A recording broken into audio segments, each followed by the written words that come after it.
Do this. Okay. Are you nervous? No, not really. Of course I am. I don't even want the camera.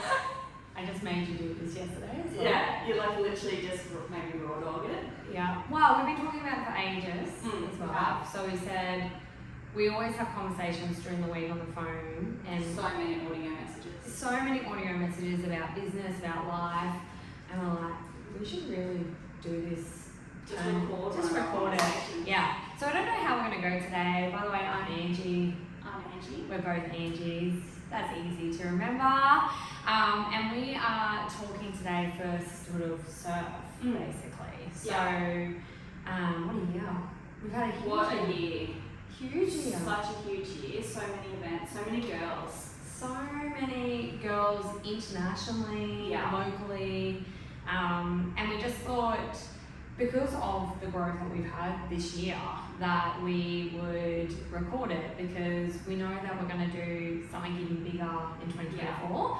I'm envisioning like Billie Eilish, how she does her Vogue interview every year. So this time next year, we're like, I don't even know, sponsored by Billabong, which is like Angie's, on Angie's vision board for like the last 2 decades. Look, I just wish that I surfed from a very young age, but I really You've always been surfy, beachy, like. I was literally that girl that was wearing like the choker The shells? choker, everything was branded. My poster walls were literally cutouts of like Roxy and Billabong girls. Yeah. And I like lived and breathed surf. Yeah. I worked at surf shops, beach, blonde hair. You Yeah. know, so it's so funny. Like this was never a part of all my career plan. No, even like 5 years ago when you were in the other studio, there's no way that if I'd said, oh, you're going to be running even like one-day surf events, let alone like retreats overseas, you would have been like, get all the way fucked in. Yeah. That's not going to happen. It just was never a part of my plan. Yeah. But it's something that I've loved, and we were talking about this the other day too because you know, obviously a lot of people have asked about the retreats and you know how I've done so well so quickly with them, and it's A lot of hard work. a lot of hard work, So much unpaid work. so much. I feel like that is like one thing in business that when people, especially when they're following from social media, they don't see the tears and, you know, the unpaid hours that, holy fuck, is anyone going to buy a ticket? Yeah. Literally, like, we both have the app on our phone and each time we get a sale, we, like, are messaging each other, like, the money emoji, just like, we can't believe people are coming along to, like, a paid event, so they're paying to be part of the sisterhood community. And that's just still, like, every event you put out, you're like, well, no one's going to want to go. And then, like, a couple hours later, it's sold out. I'm like, if you only listen to me. It's so surreal. And I think, like, if I kind of go back to the first retreat that I ran, like, and I really feel running retreats or running these events is something that I've been doing for the last 15 years of my career. But it's just really kind of tapping into something that I really felt when I was away on a retreat myself. And I seen that no one was doing this, so I kind of made it happen. You know, that's the thing is like no one was doing it, so I was like, why isn't anyone doing it? And nobody's doing it where it's like realistically affordable as well. In this day and age with like the cost of living, like there is a lot of retreats out there, but they're more like influencer level. Yeah. Is that the word? Like, well, like I think we are at a good price point. Yeah, I definitely think we're at a good price point. And I think there's heaps still not cheap. Like we completely understand it's still not cheap, but it's like you're purchasing an experience, which I think is like a lifetime thing. Yeah, and I think that's the thing is we wanted the retreats to be something that were not just surfing. Like for me, I love travel. I've been traveling overseas for a very long time, and I kind of, so many people were like, oh, always reach out to me, like, hey, where did you go? What did you do with this? And I'd always give this guidance. Yeah. So to kind of develop that, it's kind of like I said, it's been something that I've been doing over 15 years. Yeah. Like, and then I've just put in all this work this last year. Yeah. You know? But going back to my first ever retreat that I ran last year, which was November, was the first time, so it was the first big surf event that I did. We did that at Sunshine Coast, and then straight after that was over to Indonesia. Yeah, you just went balls in. I did. did. We're not even doing Australia, we're going to go overseas. I did. And I think like how that started was by me. I'll kind of go, I guess, maybe take a step back, but like it was. I wanted to run a retreat overseas, and I put a plan on my holiday in June. Reached out to a really well-known retreat. They said, let's talk, made it happen, basically. And that's when my first beginner retreat started for women. And then, but what I came against these roadblocks of, I really struggled to advertise my retreats anywhere. If I was trying to get on community groups and tell people about this beginner level, I was always like blocked or banned or had to pay money. Yeah. So it was really frustrating for me because I was like, Like initially in that community, when you're like a nobody really, you know, like getting people to trust you and trusting them on giving you money and then travel overseas to see you, that you're not a scammer. Yeah. So like the first retreat, there was a lot of people from our studio that came, and our first retreat there was 9 people, and even getting 9 people, like that wasn't easy. Like no, you know, there was a lot of work. It was like the month before you still hadn't completely sold out. No. Or it was like pretty close. I did sell out of that first retreat. I was only 9 people. Yeah. You know, I had one girl from Indonesia, some from WA, and then obviously girls from the studio. Yeah. And you know, my social media just started that. I did the surf event for a reason of I really wanted to build this surf community, and I really wanted to get out there what surfing had done for me, and also market the retreats as well for something people wanted to tap into a little bit more. Yeah. But then, that first retreat went, and I just really trusted. Like, I didn't make any money from that first retreat. Yeah. You know, I just did it because I was like, I'm just going to get a free holiday out of this, not realising a free holiday was work, like so much work and energy. But I'm just going to live by the beach. But I love it. Meanwhile, you're still also running a studio back in Australia. Yeah. So it's like, it's not like you're just going over there and just with those girls to organise. You're also then like trainers and classes, like shit was still happening. Yeah. It's not like one closes and the other one you get to go into. It's like everything's just flowing. It just like, it was like a lot of, but I remember going to that retreat and just being myself and giving what experience I thought women would love. And it was literally the highlight of my career. So like the biggest thing for me was being with a group of women. I love change, and I love seeing women change, transform themselves. Women coming that were, had anxiety, didn't think they could do something, and then every day watching them achieve something and realizing that they can, and then in a group environment going like, wow, like they can do that, I can do that. And then it's kind of like, you talk about like something negative, there's negative energy, kind of, it sticks to you, like, everyone catches it. That positive energy was just like there for a week. And by the end of the retreat, I was with a completely different group of women. But on that retreat, I got content. And content is what sold my next experience, And you also got like so much user-generated content as well, UGC, for everyone playing around the way at home, but then people are trusting you even more because they're seeing strangers, like how much strangers are promoting you and promoting the retreat, which is so important. Like you almost need to like take that first step where you've like said, I'm not going to make money this time. Yeah. Because otherwise you could spend tens of thousands on marketing and people still don't believe you, because no one, like everyone, you can say it's great, of course you're going to say that, it's your brand, but it's not till somebody else says, that was fucking epic. Yeah, that was amazing. Yeah, and then you trust that person's opinion, and then they start to trust you, but unless you've got that, it's all about the brand, right? Yeah. And the brand isn't just you, the brand is your community behind you. And I think the biggest thing for us, the driver around Sisterhood of Surf has never been about money. The income. No. Like, it's been about creating this really uplifting, fun experience for people. And by doing something epic, and that's just not your typical thing, like our whole day events, our retreats, they are just uplifting energy, and I think that's what sold it, because at our surf events we get 20 women at a time. who have such a great day, those 20 women then leave and then they tell their friends and then it just becomes this thing, I need to try that, you know? Yeah. So I think the growth that we've had, we literally went from a social media account, we're just about to hit 2,000. Like, I know that's not huge in the social media world. But that's a lot when it's organic. It's like organic. It's organic. Yeah. And you've put a lot of energy into it, but it hasn't been like, you're not outsourcing it. Anybody's literally just you doing it. Yeah. Which is massive growth in a year. Yeah, I think that, and just like our community, I think growing a community of sisters, like the sisterhood community, is being why we've just had such success in selling out really fast in the retreats, you know, and the work, obviously, it's so much hard work. So I guess for anyone who doesn't know, obviously I created Sisterhood of Surf. I owned the Active Sisters, still own the Active Sisters, which is a female fitness studio, and really wanted to kind of start doing surf events because I just fell so much more in love with surfing 5 years ago. I kind of went into it, I was like, when COVID happened, I'm going to really throw myself deep into this. And then, I guess for me, that was just like a side thing.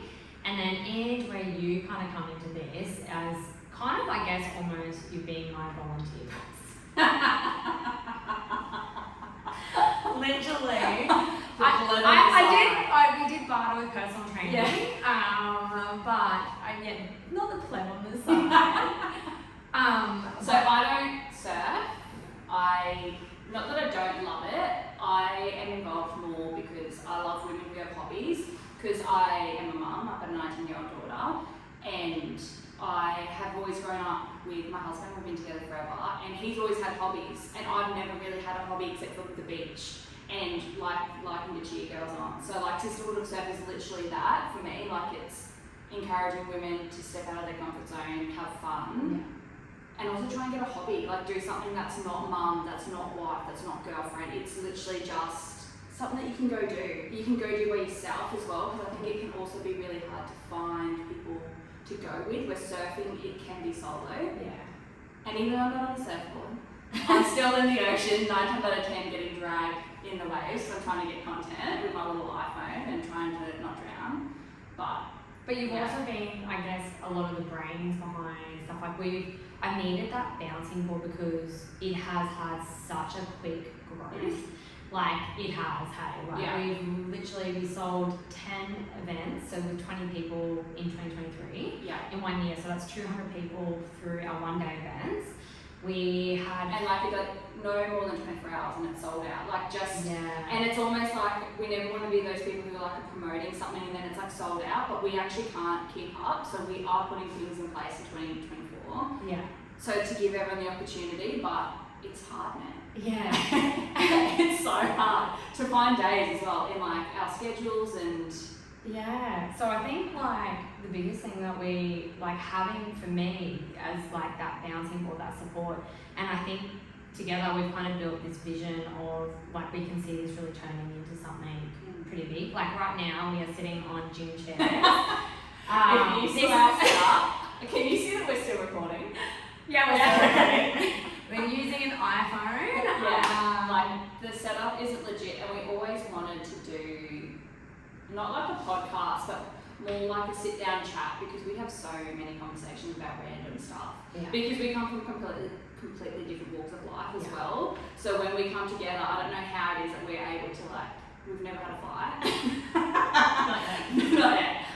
Or like, really had a disagreement, like we kind of just meet in the middle, like we're very yin and yang. I think it almost like, it just creates this thing of like let's do this, or like, I never thought of it like that. You know? I think so there's Angie and Angie, that's how we distinguish ourselves, or Angie with the green hair. But you like to say sorry for a lot, and I'm like a wrecking ball. I'm like, we're going to get this done, and you just apologise to everybody behind. Oh my god. Nothing is described as better. Like the amount of times you'll come to me with an idea, and I'll be like fuck it, let's just do it. Like, it's either going to sit up on the website and not get sold out, and I'll literally do like the brains like exploding emoji because it's like sold out. Yeah. I think that's the biggest thing that I think you've just you've just got to start. Yeah. You know? I think that is honestly like the same thing with my retreats. And you did start without me. I just like followed behind you like a Labrador puppy, just like pushing you along to be like, you got this. Yeah. But you just got to start. Yeah. And if you've got a friend that you can talk to, because business is lonely as hell. Yeah. Like, I run another business with my husband and we bounce ideas off each other. I can't imagine that people who just do it by themselves. Like, I guess that's why people get mentors and that kind of stuff in, which you've got mentors. Yeah, I do. And I think that was the other thing that really helped me is like I've been in business operations, I've done business development, I've ran my own studio, my own business for a long time.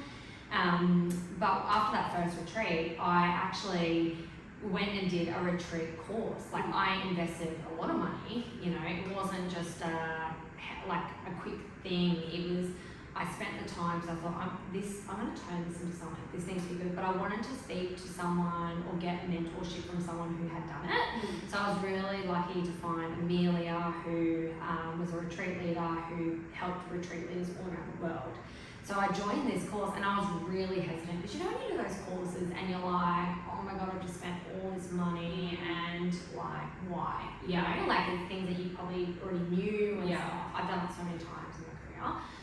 But for this one, I was so grateful that I did because I just got so much information out of it. I did a do-it-yourself package and then, but that support and what I learned, I was like, just great ideas to run retreats. And I feel like, what have I done now? I've done 4 retreats now, and the last one I came back, I think I said to you was, I just really stepped into it. Like I really stepped into being a great retreat. Not that I wasn't in the last ones, but like I really felt it. Yeah. You know? So, but I think that like you're feeling like that as well, because you have had a massive year. Yes, I have had a massive year. So with all of this going on, I did lose my dad at the beginning of January, and I just got back from my retreat. There was lots of stuff. We had surf events booked in. I had retreats that I was trying to sell. There was a lot. And like, you know, I was saying that to you before, like I remember even after that, I had to say we had this event booked in. I think it was literally the next weekend. Yeah, was it a couple? Yeah, it wasn't long after my dad unexpectedly passed away too, and you know, so and I was really close to Dad, and I had to say to you guys like I'm here, but I am not here. Like you and Ash had to really kind of step in and just be my person for me for that day. So and not that you didn't show up on the day, but I think us being there to support you if you needed like a second to catch your breath. Yeah, and I think like I just remember even not like I said, my first retreat didn't sell out, and then I was promoting this retreat. My dad just passed away. We were doing some events, and then literally the week my dad passed away, people were just booking and booking. Like my retreat sold out that week, and I was just like, and I had to have conversations with people and stuff. But people were so good because I think I just had to be really, real and honest and say, look, this has happened. And I think that's the thing I love about a female community is, and I don't ever wanna not be that, is I don't want to be fake, I want to be real because, it's the same on the retreats, that shit happens in life, So that was really tough for me, and that's been something I've had to work through this whole year, But, and losing your parents, like one of those things where I think because you've always known growing up that you're going to lose your parent one day, and until it actually happens, you don't realise how much you feel like a little bit of you left. That's always been there, and I guess because it's almost like that death is kind of expected, but then when it happens, it's so soul crushing that you just trying to be like, okay, well, this is my life now. As well, at the same time where life is still busy, we were creating a new community, it's just, but I feel like you navigated it really well. And I guess because you lost your dad too, so that was something that we was really able to kind of understand, make sense of so much this year too, because just so much didn't make sense. And my dad for me was actually my person who would just bring up, not to talk about business or anything like that, he would just bring up to check in. And like we would talk to each other pretty much most days. So when he passed away, it was like I also lost that too. That check-in person. Yeah, just, you know, and that was huge. So, so that was, thank you for that. So, and you know what, I know my dad would be really proud. He was really proud. It almost like makes, well, when you like have hindsight and look back, you like imagine if he was alive, but like he is still watching it. Yeah. You know, well, my dad taught me how to surf too. I think that's a really cool part about all of this too is my dad actually was the one who taught me how to surf, and my brother. We have really funny stories about, you know, he'd make us carry our own surfboards. I was a bit of his princess, my brother wasn't, so he was a bit nicer to me. Yeah. And if we got thrown against the rocks, you know, you had to learn that because that was surfing, you know. So so I think even I was talking to my neighbour about it, and I was saying on my retreats when my dad looked after the house, he was just so proud that I was overseas running a surf retreat. You know, like I said, he taught me how to surf. So I think that's quite nice. Yeah, it's amazing. But yeah, so that's been a huge year, but I've come past that. I definitely, on one of my retreats, I felt it, but I've done a lot of work. That's who I am as a person as well. You know, I've done a lot of work to get to where I am mentally today. Yeah. And I feel like I'll constantly. And you've been constantly doing the work throughout the year as well. Yes. Yeah. Seeing the counsellors like when you needed to and speaking, like not just being quiet. Yeah. I feel like suffering in silence just prolongs the process of grief. Like it's never going to go away. You've got to almost become used to living with it. Yeah. And until you can admit that to yourself, like it took me, like, look, you recover a lot quicker than me because I don't do much mental health work on myself. I'm like a blocker of a person. I like to just, but with grief, it's so consuming. Yeah, it is. And I think probably another thing that really did help me this year was like the surf. Like literally being in the water, and that is so healing. Oh, that's amazing, yeah. And I would be in the water and I'd be crying, but like it was stagnant energy that was sitting there, and then I'd leave that surf and I just feel so much better. Being around such an amazing sisterhood community, and for me, helping to heal people also healed me. Yeah. You know? So I think I was really blessed that Sisterhood of Surf did take off this year, because I think that it actually helped me. And gave you a little bit of distraction as well, like a distraction out of the normal 9 to 5 job or work. It was just a year of growth, I think. But I guess talking about growth, like again, just coming back to this basically. So this Angie's set up. This is going to be our this HQ for everything, but should we check that we're still filming? Yeah, do it, because you're fully professional. We are still filming. Yeah. I'm just gonna. Yeah, we're still filming. Yeah, we're still good. See, I just want to actually show. Can I just show you? Do it. Yeah, ready? So this is going to be our new HQ. Wow, that's a mirror just to make sure it was still filming. Like, look, the wow. It's just going to be epic, do you know what I mean? Yeah, I'm so excited for that. I guess we want to do more of these talks. I wanted to talk about, obviously, things that have helped me get here, like things that we've done. Just life and stuff like that too. Just about, because I do have a lot of people asking about events and retreats. You know, we both have ran businesses, we've got great ideas about stuff too. So even if you were thinking of doing something, then it'd be really good for those tips and stuff like that. And things that have gone wrong, because oh my god. Yeah, you can't just talk about the good crap, you gotta talk about the bad shit. Oh, like, should we say like a bad thing each? Yes, okay. Oh, okay. Now I'm Okay, can I go first? Yeah, go. Okay. So, is there something you prepared to know? No. But we just okay, so we ran our Lennox retreat, and So we ran our Lennox Head retreat, and it was our first Australian retreat to do. I got recommended a surf school. Meanwhile, their online presence is exceptional. Their reviews, Google reviews, are like 110 5-star reviews. There was no. And all the locals were like, "This is your guy." Yeah. And what was the guy? I can't really. No. We won't say names. No. Yeah. Okay. But literally, I got catfished. Like, that's the only way to explain it. We got to the surf day, and I actually said to you the day before, I have a really bad feeling about this. When we were driving up, hey, this guy. Yeah, something was not right for me, like the conversation that we're having on the phone. Oh my god. Because he just kept saying little things like, when do you want to do it? It's like, mate, when the surf's good, you tell me. You're the surf Like, you tell me, please. Yeah, like, you're the we surf can't guy. rock up at 9 and there be no surf. Like, you just tell us when you want us there. But like, having that conversation when you guys were on loudspeaker, I was just like, hand me the fucking phone. Because you're like, ah. But then we met him. Oh my god. So we get there, we turn up with all the girls, and not just girls that we didn't know as well, so it was a group of us, and I can't say his name, it's really hard not to, but he was basically looked like a tradie. He looked like he was on smoker. He was wearing steel cap boots, his pants were like really baggy, it was not a typical surfing looking person.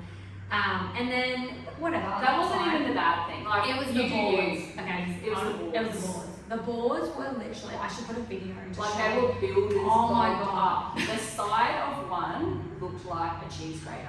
Like I can't even explain. That was so like builder's board, that black log, the whole way around. That was so with that heavy, like trying to carry God. them down.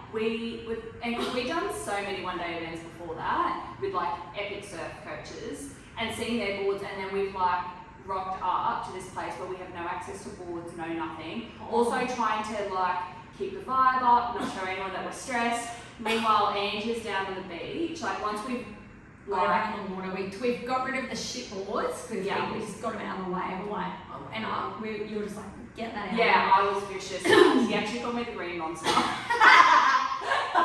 Because I was like, absolutely not, sir. Yeah. Like that board needs to die. It was like it was going to over. cut one of our vaginas. Like, it was that bad. Yes. Like, not even exaggerating.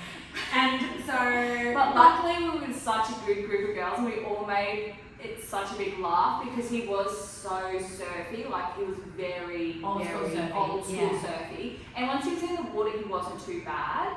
But it was just the boards. Like, oh my god. But when that happened, I went to full operational mode with all the girls. I'm saying you bring every single surf school. So Angie's in the water, I'm on the phone calling these surf schools. Like, help, please help. I've like got all these like plan A, B, C, D, E, F, G ready to go.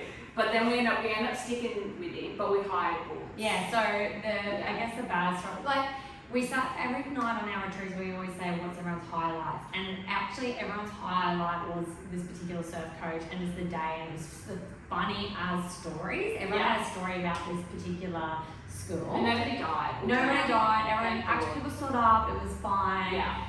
But it did cost me a lot more money. Yeah. I had to get an extra surf coach because I really wanted another surf coach, and I had to hire boards and actually bring them to the Yeah. So that was mine went wrong, but also everyone was fine. Yeah.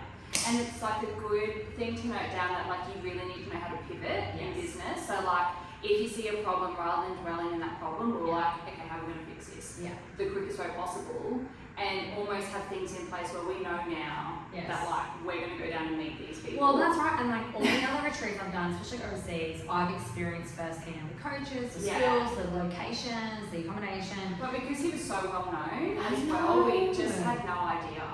I just wasn't expecting that. So that was mine. What went wrong for you? Oh no, now I'm under pressure. I was caught up in that one. What went wrong? No, I don't really think so. Not much, to be honest.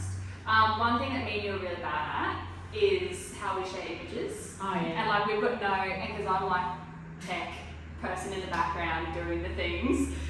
Between me and Angie, we can't get our shit together to have like, she likes Google Drive and I'm a Dropbox girly. Yeah. Trying to get our content together is like pulling teeth. Like, true. Because I do so much filming and it's too much, and Angie's phone never has storage. And I even upgraded to a 256 gigs, and I'm still. Oh my god, you still never have storage. So it's like we're trying to take videos and photos, and it's like storage full. I'm like, who are you with this full storage? I know. But you know why? It's because whenever we do our retreats, I always hire professional photographers. The big ones. And so the gigs and the quality of the videos and the drones and photos, everything. So they always come with my phone. But something that we need to get better at 2024. Yeah. So since we're talking about 2024, to finish our videos, I reckon we talk more about other stuff of how we got here, things like that in the new year. But what I guess are things that we are doing in 2024? Let's quickly go over. So far, only up to July so far for me. So I've got 6 retreats already in the works. 2 Australian ones. Yeah, 2 Australian ones and 4 Indonesian ones, which are all sold out. Besides one. And we've got the surf day straight up in the new year in Jan. Yeah, so I've got 2 surf days. Probably the biggest thing for me, and which I really loved with the community, is getting other people part of our team. Like, I think that's probably another thing that we'd like to start doing. Got great people running more locations. People that can develop retreats. Also looking at like different times to do things, because like I know working mum life, sometimes during the day, during the week is easier for mums because the kids are at school, so we're like looking at different times to hold the one-day events at the Sunshine Coast and different locations, and just trying to make it more accessible for everybody. I think that's the biggest thing, and just having another amazing year and just continuing to grow, working with brands. Like for our first year, we worked with some epic brands. Let's talk about that. We'll save that for another time. That happened. But it's just like little things like that. Like obviously we're both business owners as well outside of Sisterhood of Surf. So even like brands like saying, we'll give you a discount code, or we'll give you some product. Or brands reaching out to us. Is like we literally are like, did you see that message? Like we have no cool factor, let me tell you. Like if you saw our messages, like let's hope our messages never get leaked. Because it's just excited, right? Like so excited. We're like, get the fucking hell out. Like so exciting. Yeah, it is. So I think just doing more of that stuff and just being in that community, you know, and just keep on doing what we're doing. We're pretty much, like I said, we're sold out pretty much now. And we are going to try and host more events. It's just like trying to work out exactly what everyone wants as well. Try and get it to the masses quicker. And I really want to do intermediate. That's another thing. Also, I'm like a 2.0 type thing. Well, we've got 2.0, but I want to do even just some immediate, because a lot of the girls who have started with us have continued surfing. So I'd love to kind of go to a new location, all this stuff with them. I'm becoming a surf coach. That's exciting. So is my husband as well. So that's really exciting. I won't be. I'm going to stay as BTS girl apart from this forced interaction. And I just, like I said, I'm going to kind of, I'll really focus on beginners because I love that sort of stuff as well. And I know what it's like to be in that level. But it's definitely good to like reach out to the intermediate. Because we even had a girl today post about how she cooked that wave by herself, saying we've been to our Australian retreat. And it's like even good like seeing that stuff like. But I've had intermediate girls still come on the retreats too, because, and they know they come with friends, and because there are different wave breaks, you know, that you can do it, and there's still so much you can learn. You can swap out your boards, you can go to you can go to short board. I went to a long board last time. That was really challenging for me. You know, you can. Trying to cut in and out. It's just as long as like when you're going into it, you have like the right expectation. Like if it is a beginner surf retreat, you're not thinking it's going to be like experience. You're going to be with a bunch of girls who are going to spend a lot of time up in the sand and just getting them confident in the water. Like as long as you just got the right expectations. Like you can be any skill level. Like if you just want to come and hang out, come do it. But I guess let's see where it goes for next year. But we did this video really for ourselves, like I said, it wasn't even if... We're probably going to get one movie, but we've been saying for ages that we were going to do something. So we just wanted to do it. You just got to do it. You were even giving me the exit today. You're like, we don't have to do it. I was like, nah, let's just do it. We've been talking about it all year. And even if we just do this one and then we do one at the end of next year. In a new office. It'll be beautiful. We won't have this. Well, we will, but like, it'll be dusted down. It'll be a chandelier. It'll be branded with Sisterhood of Surf. Oh, actually, That is something that is coming. Yeah. Ooh. And we've got heaps of merch and everything like that coming because our biggest hit is the hats. Hats. And my rash vest. Yeah, and the rashies, like because they're cute and the hats are really cute. And the towels. And the towels. Yeah. Don't forget the towels. Don't forget the towels. They're bright and they're everywhere. Yeah. You know. Oh, we could talk about so much about how we branded and stuff, hey? Yeah. And why. And why you should. Yeah. Oh, let's see. Yeah, This video or next video? Yeah. Yeah, next one. Alright, leave that now. Yeah, because I wonder how many seconds is it. We got no nice way of ending this, so Ciao!